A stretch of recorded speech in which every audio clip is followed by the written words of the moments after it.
Benar Mas Eko. Ya itu ini saya juga dengarnya dari pihak TSK. Jadi waktu kan mereka ini kan ada rekening sendiri. Nah setiap pengambilan itu ada di bagiannya ada tempat pengambilannya. Nah selama ini ada tabungan. Nah almarhum tanggal 12 tanggal 12 itu ngambil uang 50 ya, kalau dalam bentuk yennya itu 520 yen. Bukan 520. 52 mang itu 520.000 yen. Nah, 520.000 yen ngambil dari tabungan dan dikirim ke Indonesia. Nah, yang jadi kemarin tuh jadi sempat slash komunikasi itu katanya dari uang itu diminta lagi untuk biaya pemulangan. Ya sebenarnya yang terjadi bukan seperti itu nih. Karena ini kan berarti memang biaya pemulangan itu dibebankan ke korban atau keluarga. Nah, pikirannya dari pihak ya bukan perusahaan yang ngurusi TSK-nya ini mikirnya ini loh, dia kemarin punya uang. Nah, karena ini termasuk biayanya yang bersangkutan, gunakanlah dulu uangnya ada berapa. Nah kurangnya baru kita cari tambahannya, pengennya seperti itu. Tapi itu jangan minta, kalaupun memang uangnya ternyata udah, kemarin saya konfirmasi juga katanya uangnya sudah dipakai untuk membayar utang almarhum ketika di Indonesia. Oh kalau seperti itu ya nggak apa-apa, dirinya seperti itu. Cuma pengen tahu karena kemarin habis ngirim uang ada 50 juta sekian, sekarang butuhnya sekitar 100 sekian kan, karena kurangnya tinggal sedikit. Nah nanti kekurangannya dibantu oleh perusahaan atau teman-teman di sini, intinya maunya tadinya seperti itu.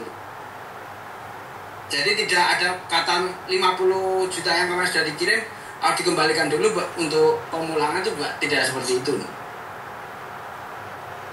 Oke, berarti yang artinya memang sisa hak yang ada yang masih mungkin harus dikonfirmasi kepada perusahaan adalah sisa gaji di bulan Agustus ini, begitu ya Pak Eko ya? Karena kan kejadiannya kan masih di-mute Pak Eko. Maaf, tanggal 12 itu pengambilan uangnya. Jadi 12 itu ngambil uangnya, kecelakaannya tanggal 14 cuma 2 hari sebelum kecelakaan itu almarhum ngambil uang gitu. Berarti sudah menerima gaji Agustus ya? Enggak, kalau gaji udah belum. Kalau gaji Agustus belum ya. Gaji tanggal berapa? Gaji khusus saya. Kalau gaji belum. Gaji masih tanggal 25 katanya. Ya, berarti sisa baik, berarti sisa hak yang mungkin nanti akan dikonfirmasi kepada perusahaan adalah gaji di bulan Agustus ini ya, begitu ya Pak Eko ya? Iya. Dikonfirmasi baik. Selamat siang Miss Yuni. Selamat siang. Miss Yuni, ya Miss Yuni saya izin. Siap. Ya, saya izin recap ya Miss Yuni ya. Tadi kami sudah ada pembahasan sebelumnya juga sudah didengar juga oleh Pak Eko sebagai perwakilan keluarga di Jepang, di Osaka saat ini yang sedang melakukan serah terima jenazah untuk di embalming. Tadi sudah dikonfirmasi juga bahwa memang kepulangan ini biayanya memang sudah diduluankan oleh owner dari perusahaan. Nanti berapa yang harus dikembalikan kepada owner akan dibicarakan kembali, begitu ya, dengan teman-teman dari donasi. Karena nanti ada juga dari donasi ini akan digunakan kembali untuk membantu teman-teman yang lain, gitu. Jadi tidak sepenuhnya pihak perusahaan akan meminta pengembalian utuh, tapi nanti ada kesepakatan dengan teman-teman ini. Tadi Pak Eko sudah menjelaskan, sisanya nanti akan membantu teman-teman yang membutuhkan lagi diskusi terkait dengan pihak yang akan menerima jenazah di Bandara Suta. Karena kami KP2 ini tidak berhasil menghubungi pihak keluarga, maka kami mohon izin mungkin dengan Pak Eko dan Miss Yuni nanti mungkin bisa disampaikan bahwa yang akan menerima kargo jenazah dari almarhum Andre Kuswandi ini adalah tim BP3MI Banten. Karena karena dokumennya harus masuk RW Bill siang ini untuk mempercepat proses kargo jenazah masuk gitu ya ke dalam maskapai gitu dokumen-dokumennya. Nah nanti mungkin disampaikan siapa yang akan menerima. Nanti kami juga mengonfirmasi apakah pihak keluarga akan hadir di Bandara Suta. Ini juga terkait dengan nanti alur ya, nanti apakah ada alur keluar masuk bandara yang harus diatur seperti itu. Namun kami menyarankan memang pihak keluarga nanti berada di rumah duka saja. Nanti teman-teman dari Bandara Suta yang akan mengangkatkan diterima oleh teman-teman di PM4 Cirebon, dan mungkin nanti ada teman-teman dari 23 Jawa Barat juga yang bisa ikut hadir menerima di rumah duka di Cirebon. Itu Miss Yuni dan Pak Eko. Izin. Kebetulan saya lagi telepon sama keluarganya, dan keluarganya sekarang ada di Disnaker. Karena untuk mengisi data kemarin sempat di tanggal 16 atau 17 kemarin keluarga didatangi oleh Disnaker, dan saat ini mereka ada di sana. Jadi saya maaf tadi agak telat untuk hadirnya. Saya cuman pingin nanya sekali lagi ya, mungkin saya telat ya. Jadi itu dibiayai oleh donasi dari grupnya Mas Eko, benar nggak? Bukan dari pemerintah? Benar. Untuk saat ini biaya pemberangkatan ditalangin oleh perusahaan pakai uang tabungan owner. Nah, nanti akan kita balikin sebagian kepada owner dari hasil donasi yang saya lakukan. Oke. Intinya adalah bukan pemerintah yang membantu pemulangannya. Jadi itu bisa dibilang pakai uang pribadinya Mas Andre dulu. Owner itu siapa? Owner itu yang pemilik perusahaan kan. Oh, oke. Kalau dibilang perusahaan tuh kayaknya kesannya gede banget, padahal di sini hanya perusahaan keluarga gitu. Oke. Jadi bilang aja perusahaan. Jadi intinya adalah untuk saat ini ditalangi oleh perusahaan karena biar pemulangan jenazah lebih cepat, karena biaya lokalnya semakin hari semakin bertambah. Seperti itu ya, Mas Eko ya. Dan betul. Tetapi dari gaji terakhir itu apakah akan dipotong oleh owner punyanya Mas Andre?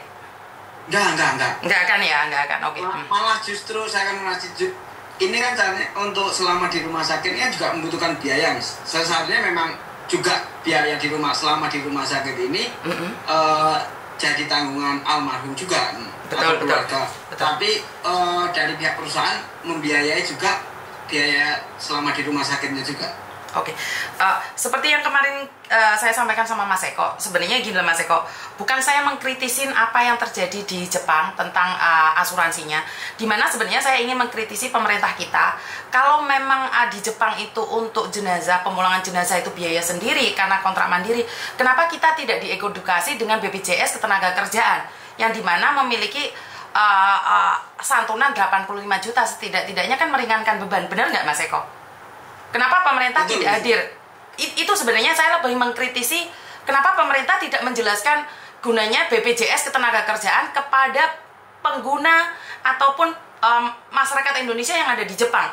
Kalau udah meninggal, karena di BPJS itu tidak dimintain alasan meninggal dunia. Yang saya, karena masyarakat Indonesia yang ada di Jepang itu malah nggak kenal BPJS Ketenagakerjaan. Contohnya Mas Eko, benar nggak Mas Eko? Saya kebetulan kalau saya ada BPJS kemarin waktu pulang ngurus BPJS ada, tapi saya sendiri nggak ngerti BPJS Ketenagakerjaan seperti apa. Kebetulan istri saya juga 5 tahun lalu meninggal, Miss. Dan itu juga istri saya domisili di Jepang, kemudian sakit akhirnya pulang ke Indonesia. Itu meninggal di Indonesia juga meninggal ya nggak dapat apa-apa juga, ada BPJS. Padahal BPJS Ketenagakerjaan itu Mas masih ada masa berlakunya walaupun sudah pulang Indonesia. Nah, ya, inilah. Kalau itu saya nggak ngerti bisa Pak. Karena itu saya melibatkan dengan KP2MI. Kenapa saya menelpon langsung ke KP2MI? Kenapa pemerintah kita itu tidak saling gandeng tangan untuk memberikan edukasi? Saya tidak paham tentang manfaat yang lain, tapi ini untuk kasus di Andre sebenarnya kan bisa meringankan sedikit beban. 85 juta itu sangat besar sekali. Jadi saya cuma dapat poinnya aja karena kemarin keluarga mengatakan bahwa uangnya diminta. Karena sekali lagi keluarga lagi bersedih dengar ada 50 juta, mereka kan kaget nih Mas Eko. Jadi kenapa saya menanyakan ini sama Mas Eko? Berarti ini clear ya, semuanya ditanggung dari donasi yang ada di Jepang, untuk sementara ini diwakilkan oleh owner. Seperti itu ya Mas Eko? Iya, betul. Oke. Saya menyapa dulu Bapak-bapak. Sebentar Mas Eko. Saya menyapa dulu Pak Kajeri yang ada di Osaka. Saya minta maaf Pak, udah lancang. Yang dari Cirebon juga izin. Ya, Mas Yuni.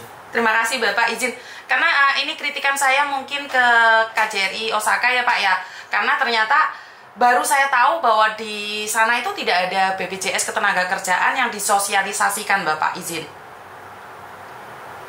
Siap, izin boleh langsung jawab. Siap Bapak. Terima kasih atas masukan dan kritiknya. Izin Miss Yuni. Siap Bapak. Pertama, tentu kami di KJRI adalah perwakilan kita di hilir. Ya, kita diperlukan untuk pelaksana kebijakan. Siap Bapak. Pembuat kebijakan. Betul siap Bapak. Jadi kita pelaksana kebijakan. Kita di hilir, di bagian cuci piringnya lah. Terkait BPJS Ketenagakerjaan, ini memang kami pun ya dari BPJS sendiri memang baru aktif disosialisasikan di tahun ini. Oh siap. BPJS TK kerjaan itu ada, kami juga ada undangan ya BIMTEK, waktu itu juga ada dari KP2MI, ada Kemlu, dari KPWNI terkait manfaat BPJS TK. Dan kalau yang berangkatnya sudah terdaftar di BP2MI, di KP2MI, itu langsung di-endorse BPJS TK kalau nggak salah ya, Bu Grace ya. Jadi kalau yang terdaftar berangkatnya tidak mandiri, berangkatnya secara resmi lewat pemerintah KP2MI itu sudah akan disampaikan untuk mendapatkan BPJS TK. Nah, ini kami belum dapat informasi almarhum Mas Andre ini berangkat lewat mana. Kemudian kalau di kegiatan-kegiatan kami di sini selalu menyampaikan ya kalau ada pertemuan masyarakat untuk yang belum dapat ini untuk bisa membuat BPJS TK. Memang yang menjadi masalah kan sekarang ada domisili ya. Nah ini yang sedang juga kami sudah sampaikan ke Direktorat Pelindungan WNI di Kemlu dan mereka sedang engage. Jadi jauh sebelum ada kasus Andre ini sudah ada komunikasi juga dengan BPJS yang Ketenagakerjaan. Bahkan nanti rencana akan dari sisi sistem ya ingin diintegrasikan ke portal Peduli WNI. Apakah agar untuk menampung yang di luar negeri ini bisa daftar BPJS TK. Itu terkait BPJS. Cuma secara umum Bu Grace, Miss Yuni dan teman-teman, ini di luar kasus Andre ini.